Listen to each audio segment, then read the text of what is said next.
In military history, some stories defy belief. They are tales of courage so absolute and odds so astronomical, they feel more like myth than memory. We all know the story of the 300 Spartans at Thermopylae, a heroic sacrifice against an empire. But what if the story went differently? In the summer of 1694, on the blood-soaked eastern frontier of the Polish-Lithuanian Commonwealth, an army of 40,000 Tatar horsemen swept across the land. Their mission was not conquest, but a brutal harvest of human lives. Yet, near the tiny village of Hodow, their path was blocked by just 400 Polish cavalrymen. 400 against 40,000. The math wasn't just bad, it was impossible.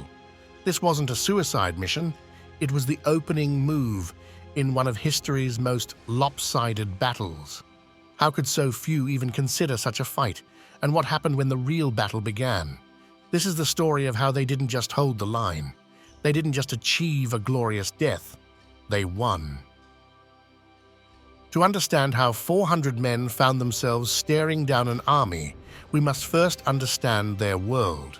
The year is 1694, and the Polish-Lithuanian Commonwealth is deep into the Great Turkish War, a sprawling conflict against the Ottoman Empire. While grand encounters like the 1683 Siege of Vienna captured the world's attention, the war was far more personal and terrifying for those living on the southeastern frontier. The vast, sparsely populated grasslands known as the Wild Fields. The Commonwealth, a kingdom of immense size, was crippled by internal division. Its parliament, the Sejm, was dominated by powerful nobles who frequently refused to fund a large standing army, leaving the nation's borders dangerously exposed. This political paralysis forced King John III Sobieski to rely on a reactive strategy. Small, elite garrisons stationed in border fortresses such as the trenches of the Holy Trinity, known as Okopy Świętej Trójcy. These outposts were the kingdom's first and often only line of defense. The stage was set for a crisis where a handful of professional soldiers would be all that stood between the Commonwealth and disaster. The terror on this frontier had a name: Jasyr. These were not mere raids. They were the core economic engine of the Ottomans' key ally, the Crimean Tatars. The Tatars were masters of light cavalry, able to ride for hundreds of kilometers, appearing as if from nowhere to strike at undefended towns and villages. Their goal was human trafficking on an industrial scale. They would burn the settlements, kill anyone who resisted, and chain the rest, men, women, and children, for the long, brutal march south. The journey was a death sentence for many. The ill or wounded were killed to avoid slowing the column. Those who survived were sold in the great slave markets of the Crimea, like Kaffa, where up to 30,000 souls could be held at a time. Historians estimate that between the 15th and 17th centuries, the Tatars enslaved as many as 2 million people from Poland, Ukraine, and Russia. This was the existential threat that haunted every soul on the borderlands. To counter this threat, Poland relied on the finest cavalry of the age. The pride of the army were the Hussaria, the winged Hussars. They were the ultimate heavy shock cavalry, an ungodly vision on the battlefield. Wearing plate armor resilient enough to stop musket balls and draped in the skins of predators to terrify enemy horses, their defining feature was the wooden wings worn on their backs, a psychological weapon of terrifying spectacle.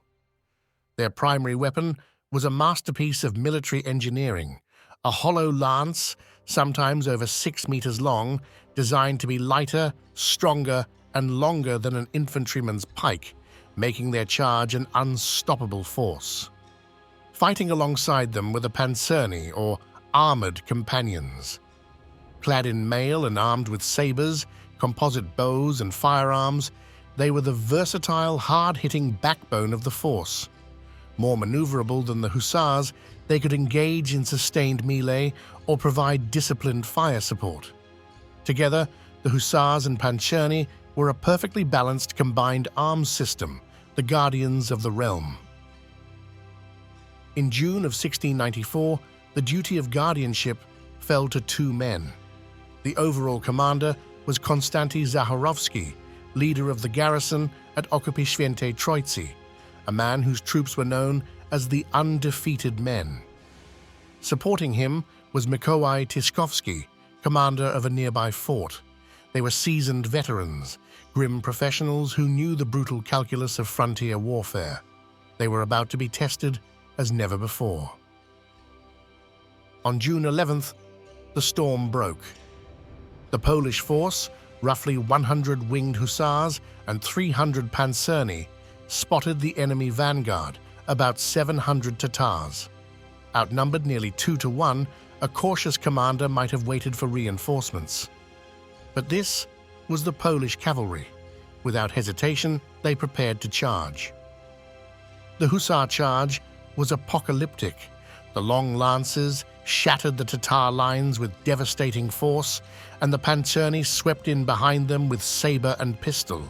The 700 horsemen broke and fled. It was a stunning textbook victory, but as the dust settled and the Poles looked to the horizon, the celebration died in their throats. The vanguard was nothing. It was a single drop in an ocean of steel. The main Tatar army was now in view, a black sea of horsemen stretching as far as the eye could see. The number that would go down in legend was 40,000. But here's what historians got wrong for centuries about that number. To fight in the open was suicide. The Tatars would simply envelop and annihilate them. In that instant, Commander Zaharovsky made the only choice he could. It was not a panicked flight, but a brilliant tactical pivot. He ordered a retreat to the village of Hodow to change the rules of the game. With the cold discipline of professionals, the 400 dismounted cavalrymen became combat engineers, turning the village into a fortress. They used heavy wooden fences left from previous raids, overturned wagons, tables, and barrels to forge a fortified perimeter, a death trap.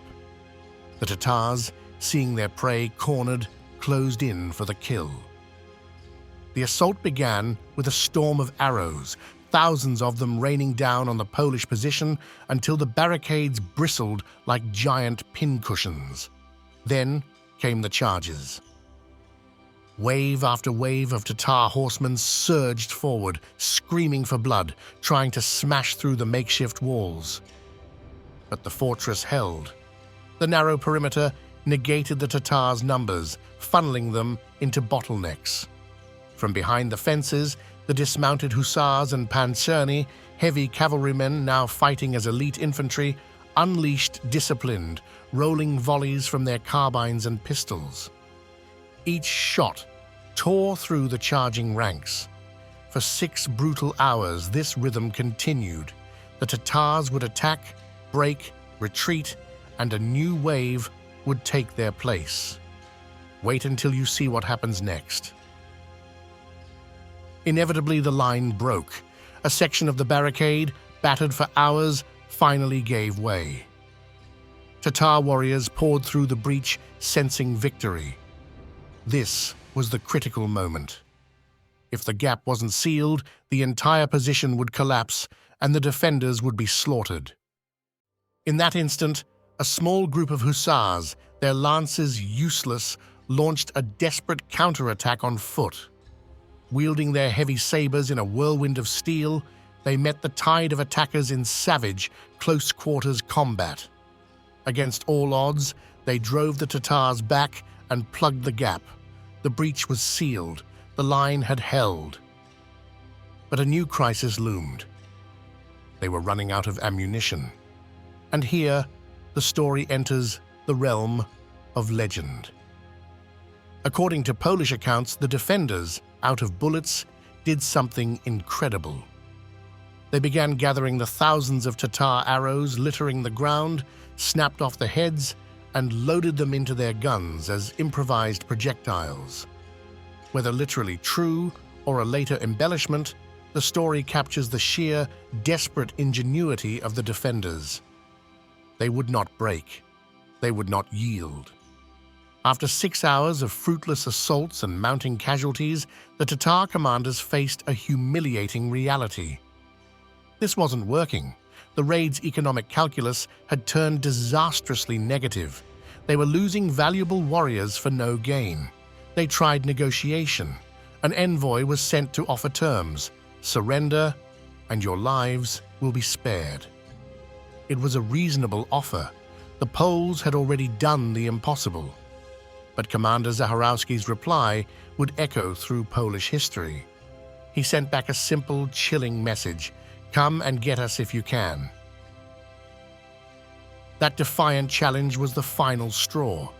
The Tatar morale, already battered by the ferocious defense, finally collapsed. And then, the impossible happened. The massive army began to withdraw. The siege was over. The cost was high. Fewer than 100 Polish defenders were killed, though nearly every survivor was wounded. Commander Zaharowski himself would die from his wounds a few days later, a hero's price for a nation's safety. The Tatars, meanwhile, left behind an estimated 1 to 2,000 dead. This final detail will change everything you thought you knew about last stands. News of the victory spread like wildfire. King John III Sobieski was overjoyed, rewarding the defenders generously. The battle quickly earned its immortal nickname, the Polish Thermopylae. But as Poles were quick to point out, there was a crucial difference. At Thermopylae, the Spartans died in a heroic last stand. At Hodow, the Poles fought, held their ground, and forced the invaders to retreat.